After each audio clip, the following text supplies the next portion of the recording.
Sustainable development is a pattern of resource use that aims to meet the human needs while preserving the environment for the future.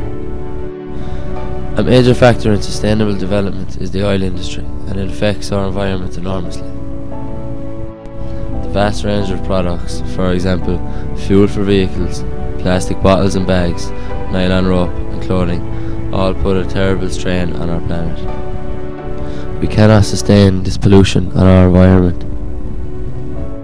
We wish to highlight the use of renewable resources to replace oil-dependent nylon ropes. We look to the past to find solutions to the future.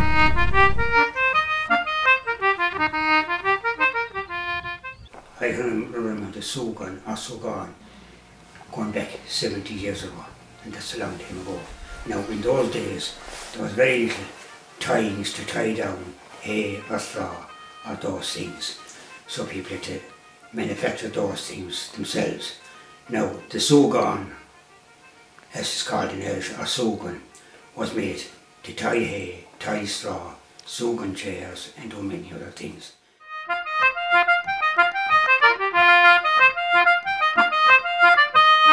Now the Súgan was made to get a nice heap of well-saved hay, and you got somebody with you a little piece of a stick about 2 feet long, and the person held it, and you got put your strand of hay into it, and he started to twist from right to left, and according as the speed that you fed the hay, he moved backwards at whatever speed you wanted him. So if he was going too fast, you slowed him down to give me a chance to feed enough of hay in, or to move on. So that procedure went on to make that Súgan until it was about 12 or 14 or 20 feet long. Now those Súgans were made to tie down little small reeks of hay in the meadow, or the trams of hay.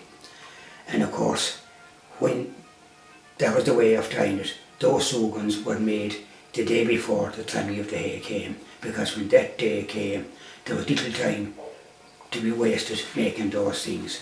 So they were made the day before, and those little trams of hay were tied down, 2 Súgans on each of them, tied from base up to the top. Made to Súgan timber chairs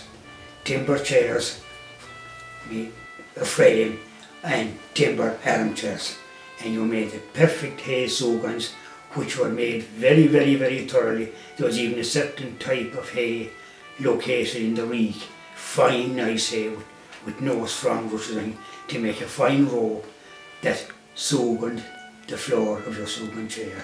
And I can tell you, at this day and age, in our modern times, if a dozen of those appear for sale inside in a furniture store today, when people would see them, there would be no recession, because they'd be bought up like hot buns for the characteristic that was going with them. Now, the same was true for the armchair that an old person sat by the fire. A bigger chair and the Súgan bottom on the chair and put on cushions in it or whatever.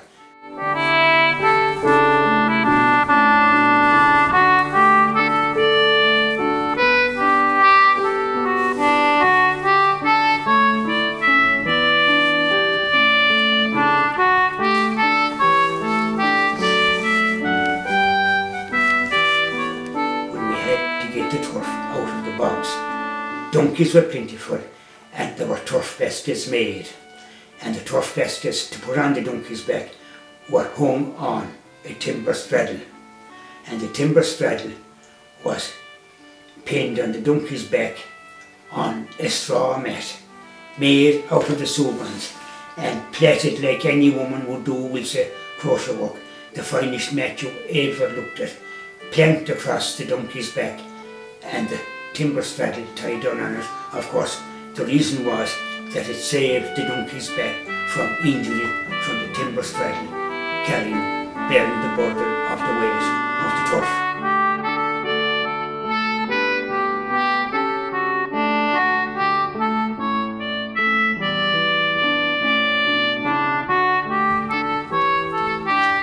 After that, on the more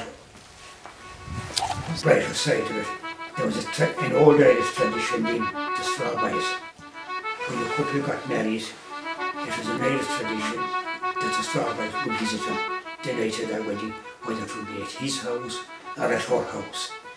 And they felt that was an omen of good luck if the straw boys visited them.